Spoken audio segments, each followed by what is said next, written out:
Ratio topic का एक important type देखो जो काफ़ी बार एग्जाम में रिपीट होता है और ये मोस्ट इम्पोर्टेंट टाइप है। इसे किस प्रकार सोल्व करेंगे देखते हैं। क्वेश्चन दिया है 378 सिक्कों के ढेर में 1 रुपये, 50 पैसे और 25 पैसे के सिक्के हैं जिनका मान 13, 11, 7 के अनुपात में दिया है। तो 50 पैसे के सिक्कों की कुल संख्या हमें निकालना है।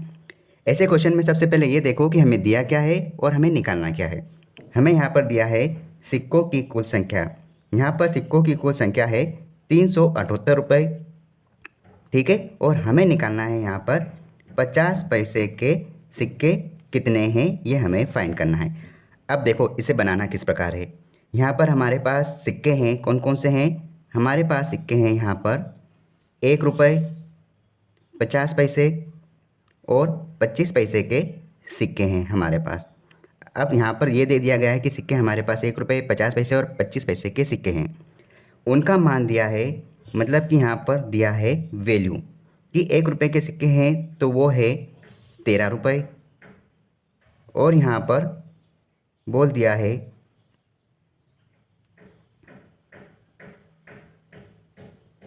50 पैसे के 11 रुपये और यहाँ 25 पैसे के 7 रुपये है आपके पास।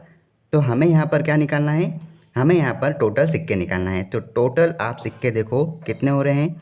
टोटल सिक्के कितने हुए देखो, वो इस प्रकार से निकलेगा।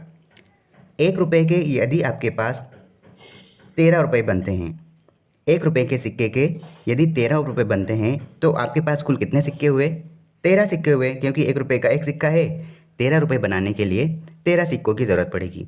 तो यहाँ पर ये है 13 सिक्के। उसके बाद देखो 50 पैसे के सिक्के हैं, अगर हमें उसे 11 रुपये बनाना है तो किस प्रकार से टोटल सिक्के निकलेंगे। देखो 1 रुपये में होते हैं 50 पैसे के 2 सिक्के, तो 11 रुपये में कितने सिक्के होंगे। तो आप 2 का मल्टीप्लाई करो, क्योंकि 1 रुपये में 2 सिक्के तो 11 रुपये में उसका डबल हो जाएगा, मतलब कि 22 सिक्के होंगे। यहाँ पर बोला है 25 पैसे के जो सिक्के हैं उसके टोटल 7 रुपये बने हैं। तो देखो 1 रुपये में 4 सिक्के होते हैं, हमें यहाँ पर 7 रुपये निकालना है। तो 1 रुपये में 4 सिक्के, तो 7 रुपये में 4 का गुणा करेंगे तो हमारे पास आ जाएगा टोटल 28 सिक्के। अब देखो हमारे पास टोटल सिक्के आगे 1 रुपये के 13, 50 पैसे के 22, 25 पैसे के 28 सिक्के। टोटल सिक्के कितने हुए, 28 और 22, 30 और 20 50, 50 और 13 63। 63 सिक्के हैं हमारे पास, लेकिन एग्जामिनर ने कहा है कि टोटल 378 सिक्के हैं, तो हम इसके इक्वल कर देंगे 378 सिक्के, ठीक है। अब हम इसे सोल्व कर लेंगे। कितनी बार जाएगा, 9 की टेबल से 7 बार चले जाएगा। 9 7 63, 9 चौक 36, एक इसको दे दिया 37 का, एक बच गया तो ये बन गया 18। 2 बार चले जाएगा, 9 दूनो 18।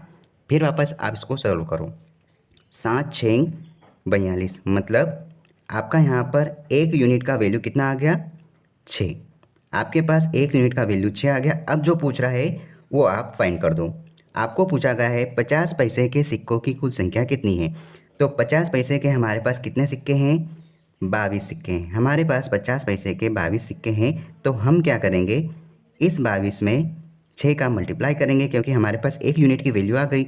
हमें 22 यूनिट की वैल्यू निकालना है। तो हमारा आंसर यहाँ पे क्या हो जाएगा, 6 दूना 12 के 2, हासिल का आया 1, 6 दूना 12 और 1 13, मतलब 50 पैसे के कुल 132 सिक्के हैं। अगर आपको पूछा जाए 25 पैसे के टोटल सिक्के कितने होंगे, तो आप यहाँ पर 6 यूनिट का गुणा करोगे। 1 रुपये के सिक्के पूछे तो आप यहाँ पर 6 यूनिट का गुणा करोगे।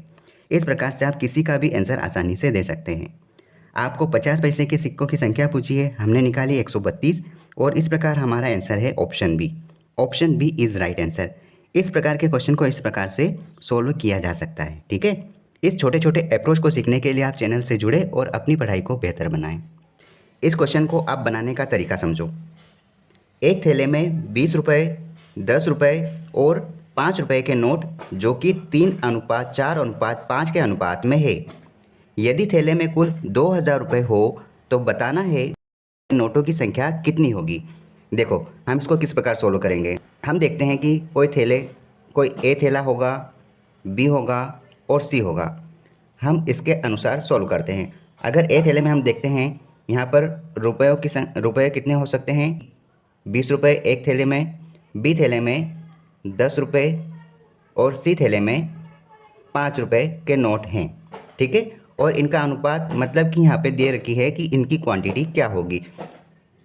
ए थैले में 20 रुपये के नोट की क्वांटिटी यहाँ पर 3, यहाँ पर बी थैले में 4 और सी थैले में 5 है। ये है रेशियो के फॉर्मेट में। तो आप यहाँ पर देखो कि टोटल रुपये कितने हैं। यहाँ समझो, यहाँ पर टोटल रुपये कितने हैं। ए थैले में हम देखें कि 20 रुपये के जो नोट है वो 3 है, तो कितने टोटल रुपए हो गए यहाँ पे 20 गुणा 3, मतलब कि ए थैले में 60 रुपये हुए।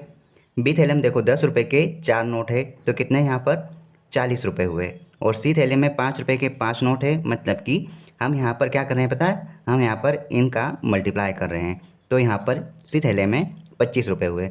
लेकिन अगर हम देखें कि टोटल तीनों थैलों में कितने रुपए बनते हैं, तो टोटल तीनों थैलों में 60 प्लस 40 प्लस 25, 100 और 25, 125 रुपये बनते हैं। लेकिन क्वेश्चन में क्या कहा है कि यदि थैलों में कुल 2000 रुपये हो, हमारे अकॉर्डिंग यहाँ पर 125 रुपये बन रहे हैं और क्वेश्चन के हिसाब से 2000 रुपये बन रहे हैं। तो हम क्या करेंगे, इस 125 के बराबर 2000 रुपये रख देंगे और आप इसको डायरेक्ट सॉल्व करोगे। अगर आप 25 की टेबल से काटते हो तो कितनी बन जाएगा, 25 पंजे 125, 25 आटे 200 और ये 1 0। 5 की टेबल से फिर काटेंगे, कितनी बार जाएगा, 5 एकम 5 और यहाँ पर हो जाएगा एक बार, फिर बचेंगे यहाँ पर 3, तो 5 हैं 3, 16 पंजे 80, मतलब कि 16 की टेबल से कट जाएगा। आपने यहाँ निकाला कि 1 की वैल्यू यहाँ पर 16 ही है। अब आपको जो एग्ज़ाम में पूछा जा रहा है, क्वेश्चन में पूछा जा रहा है, वो आप यहाँ पर आराम से निकाल सकते हैं। आपको कहा है कि 10 रुपये के नोटों की संख्या बताइए। अब 10 रुपये के नोट कहाँ हैं, बी थैले में, और बी थैले में जो 10 रुपये के नोट है उनकी संख्या कितनी है, 4। तो आपको कह दिया है कि नोटों की संख्या बताना है, तो 10 गुणा 4 गुणा 16, तो आप कह सकते हैं 16 चौक 64 नोट है। ऑप्शन सी हमारा राइट आंसर है। इस प्रकार के इस टाइप के क्वेश्चन को सोल्व किया जाता है, ठीक है। अगर आप वाकई में कॉम्पिटिटिव एग्जाम की तैयारी कर रहे हैं तो डेफिनेटली ये क्वेश्चन आपको बनना चाहिए। पहले आप ट्राई करो और नहीं बनता है तो आप इस वीडियो को देखो। देखो इस क्वेश्चन को किस प्रकार सोल्व करेंगे। अनीता, बिंदु और चंपा तीनों सहेलियों को 1105 रुपये को इस प्रकार बांटना है, जिनके हिस्सों में क्रमशः 10 रुपये, 20 रुपये और 15 रुपये निकाले जाए तो उनके हिस्सों का अनुपात 11:18:24 हो गया। बताना है कि चंपा को कितने रुपए मिले। ठीक है, देखो ऐसे क्वेश्चन में सबसे पहले ये देखो कि उसके पास टोटल राशि कितनी है। तो टोटल रुपए यहाँ पर हमारे पास है 1105 रुपये, ठीक है। और कहा गया है कि जब इनके हिस्सों में से यहाँ पर 10 रुपये, 20 रुपये और सी के हिस्से में से 15 रुपये, ये भी लिख देता हूँ कि ए में 10, बी में 20 और सी में 15, मतलब कि इनका नाम समझो अनीता, बिंदु और चंपा। तो ये कितने रुपए निकाले यहाँ पर, देखो 20, 30, 40, 45 रुपये यहाँ से निकाले हैं। तो 45 रुपये आप यहाँ से पहले निकालो, कितना हो रहा है, देखो 1105 में से पहले 5 घटा दो तो 1110 बचा। अब 10 रुपये और घटेगा तो 1000 बचेंगे। टोटल कितना बच गया यहाँ पे, 1060 रुपये, ठीक है। 1060 रुपये, इतने रुपए बचे, 45 रुपये घटाए। अब क्या बोल रहा है, जब इतने रुपए निकाले तब इनके हिस्सों का अनुपात क्या बच गया, 11, 18 और 24, 11, 18 और 24, ठीक है। तो अब आप यहाँ देखो कि आपके पास राशि 1060 रुपये है और आपके पास रेशियो में कितना दे दिया, 11, 18, 24। आप इन तीनों का जब टोटल जोड़ते हैं तो कितना बनता है, देखो यहाँ पे 11 प्लस 18 प्लस 24 को जोड़ना है आपको, तो यहाँ पर ये बन जाएगा 53।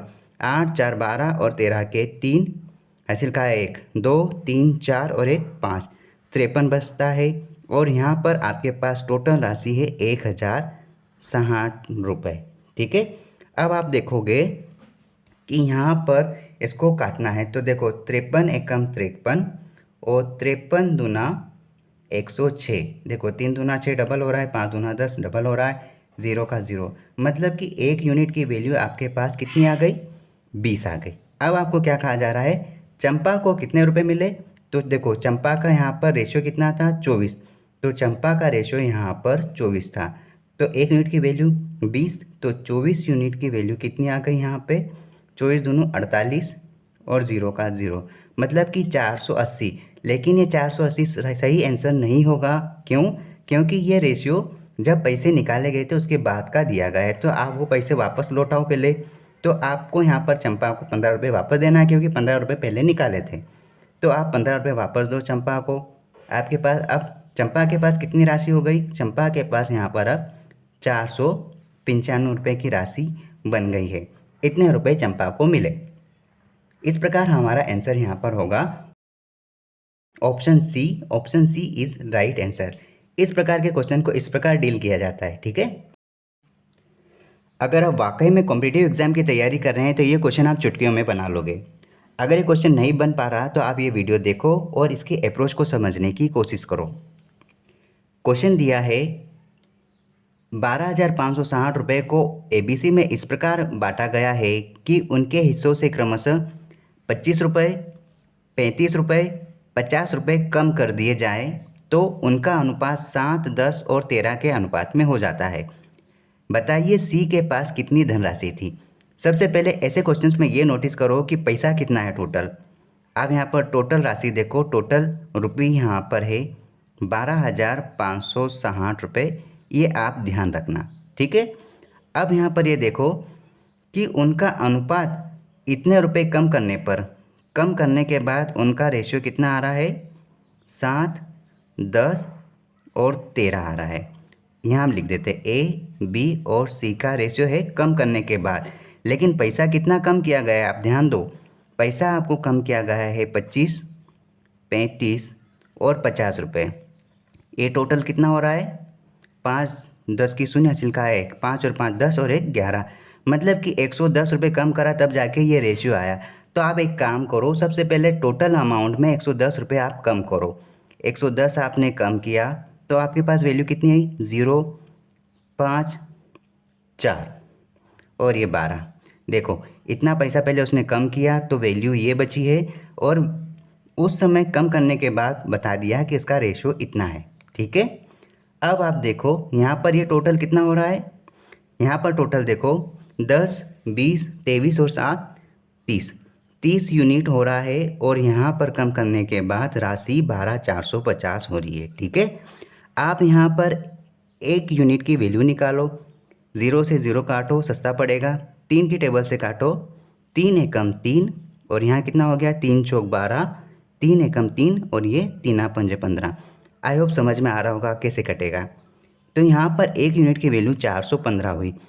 अब क्या कहा जा रहा है? अब आप ध्यान से देखो, 1 यूनिट की वैल्यू 415, क्वेश्चन में पूछी है कि C के पास कितनी धनराशि है। अब देखो C के पास कितनी धनराशि हुई? C के पास 13 यूनिट है। जब C के पास, यहीं पर लिख देते हैं, C के पास जब 13 यूनिट है तो हमें 1 यूनिट की वैल्यू तो पता चल गई। तो अब हम क्या करेंगे, यहाँ पर मल्टीप्लाई कर दो 415 का। आपके पास आंसर क्या आएगा? यहाँ पे देखो 13 पंजे 65 के 5 बचे 6, 13 एकम 6, 13 एकम 13 और 6 19 के 9, हासिल के आया 1, 13 चौक 52, 52 और 1 53, 53 95 वैल्यू आई। अब आप देखोगे यहाँ पर 53 95 वैल्यू कहीं जगह नहीं है। क्यों? क्योंकि ये पैसा है ना पहले कम किया गया था, निकाला गया था, उस समय का वैल्यू है। लेकिन अब हमको इसका राशि बताना है, तो इससे कितना पैसा निकाला था? 50 रुपये। थर्ड वाला 50 रुपये C का वैल्यू जो निकाला गया था। तो आप 50 रुपये पहले जोड़ो इसमें। अब आपका वैल्यू क्या बन गया यहाँ पे? 5445। क्या आपको समझ में आ रहा है? जो पैसा निकाला था उसके बाद का ये रेशियो था। अब ये रेशियो तो हमने निकाल दिया, लेकिन वो पैसा भी तो रिटर्न देना पड़ेगा, तब जाके पता चलेगा कि इसका कुल अमाउंट कितना है। इस प्रकार C की वैल्यू है 5,445 रुपये, मतलब ऑप्शन डी हमारा सही आंसर है। इस प्रकार से हम इन सारे क्वेश्चंस को बना सकते हैं। ठीक है। इन छोटे छोटे अप्रोच को सीखने के लिए आप चैनल के साथ जुड़ो और अपनी पढ़ाई को बेहतर बना सकते हैं। All the best.